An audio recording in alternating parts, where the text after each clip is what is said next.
Hey, what's going on everybody? Ryan with the Overland Fam Bam, and on this episode we're going to be talking more about our 2014 Jeep JKU, so stay tuned to learn more about some of the upgrades and features that are rocking and rolling with this rig.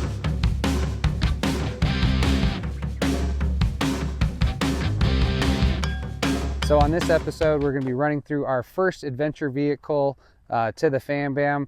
This Jeep JKU has quite some history. It was originally purchased in 2014 from a younger kid in Peoria, Arizona. He then rolled the Jeep straight backwards at 700 miles. And so a cool cat out of Moab, Utah named John Marshall bought this Jeep and did a lot of the upgrades that you'll see. After John had it, he sold it to a gentleman named Noddy, who has his 4x4 business out there in the Moab region as well. And so I bought it from Noddy in 2020. Since we purchased this Jeep, some of the upgrades that we've done to it, threw on a pair of D2 rigid amber lights.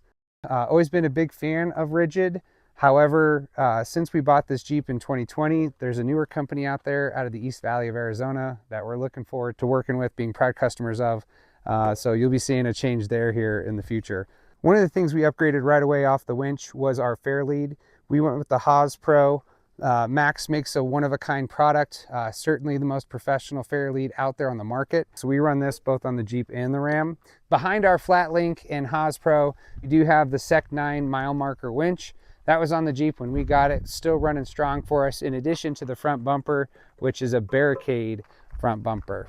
For the hood, we went with the bolt lock. This is a hood lock, so we're able to lock up the hood. Not that I'm too worried, I guess, about people grabbing things from underneath that hood, because there isn't much there to grab, but it is nice just to have a little bit more peace of mind for certain places. So now we'll jump into some of the biggest things that we did to this Jeep when we got it, starting off with the suspension. We decided to run with RSO suspension, and so that kit included the front and rear sway bar, reservoir shocks that have 21 clicks of adjustability, so you can critique your ride, in addition to coils front and rear, and the 8 control arms. It's been great on the trail for us. The steering that you're seeing under there is the RockJock CurrectLync steering. That was a steering that we chose due to its ease and adjustability for steering once when the steering wheel gets cranked and or doing alignments. Definitely made it easier also to run the 37-inch KO2s with that suspension setup. We decided to run the 513 gears, which I believe are the G2 gears, when we decided to swap out that front axle to the Dynatrac ProRock 44. The rear axle is the stock Dana 44. That thing has still been performing just well for us, so we haven't had a need to change that, but maybe in the future, if we get a diesel motor underneath the hood, we'll be throwing 60s on there. Off the rear, we have the DV8 rear bumper. Definitely has taken some gnarly trail rash. These steel bumpers hold up really well. And so speaking of steel, this armor, the fenders, and this custom roof rack was done by John Marshall. This, especially on the passenger side, this has come in use quite a few times as armor when we've come in contact with some elements, hard rocks, let's say, in addition to the fenders. The fenders have been holding up really well. Up top here, we do run the Taruca Rogue 180 awning.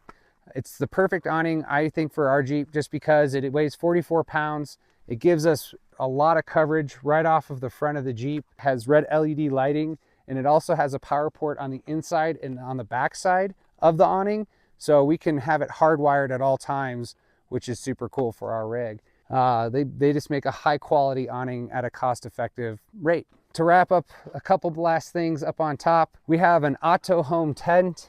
This is the Magnolia rooftop tent, and to my knowledge, from what I can tell, it's from the early 2000s. So it's about 10 years older than the Jeep itself, which is really awesome.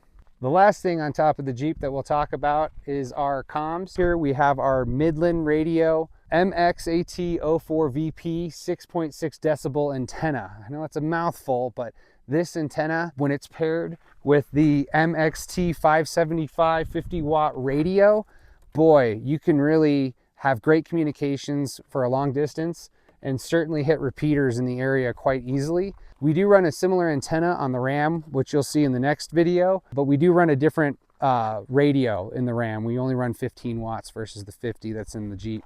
Jumping in the rear here, just a couple things that we've tossed in when we got the Jeep. So up top here we have the TerraFlex cargo rack that's mounted off of the roll cage. Great for us just because it allows us to put some of those smaller things in the small space and have it tied down, or even situated to where things won't be moving around. Also while leaving enough space below for our full-size fridge that we like to roll with. And then off of the back of the Jeep here, we have our Outback Adventure Products tailgate table. I think this was actually the very first thing I purchased for the Jeep when we got the Jeep. Certainly a good place to work on projects, knock things out during the trail. Certainly it gets its mix between projects and food use. Definitely some inspiration from a cool cat named Brad, who's got the Trail Recon channel. He did this where he mounted his trail badges to his tailgate table, so I kind of followed suit with that. We got the 3NAZ, Colorado, and then Moab there. So the last thing off the back of the bumper here that we did upgrade as well was the TerraFlex HD tire carrier. It was kind of a pain in the butt doing the hardware here and getting it perfectly aligned, but haven't had to touch it since we installed it 5 years ago, and it's been holding up that 37-inch tire really well with no problems and certainly no play. I've actually backed into like 3 trees.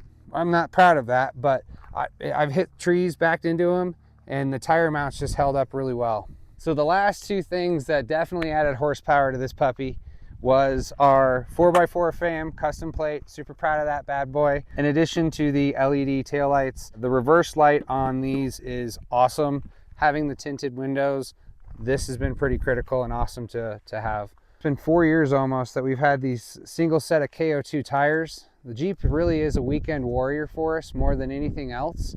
Just a couple interior things as we round out the video. So here's that MXT 575 from Midland. In addition, over here in the center console, I have a speaker for that mobile radio, so that way I get extra amplification. This Jeep is not quiet when it's rolling down the road, so it's nice to have that speaker.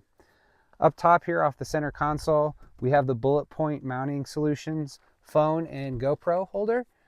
Definitely very convenient, and it holds up so well on the rough trails. I'm actually super impressed with that product. And then up top, you'll notice we got some patches.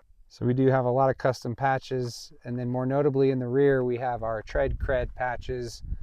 Love all the Tread Cred products. Thanks for joining us on this episode of the 2014 Jeep JKU. Last fun factoid on this one was that this rolled off the lot October 25th, which happens to be my birthday. Very cool. We love this Jeep. It's very special to us. We don't see it going anywhere anytime soon. But stay tuned for the next episode where we're going to talk about our 2020 Ram 2500. If you would, please smash the subscribe button, hit the like button, drop in the comments, tell us what you enjoyed, and if you have some similar upgrades or upgrades that you'd recommend. So thanks for joining us, and we'll see you later.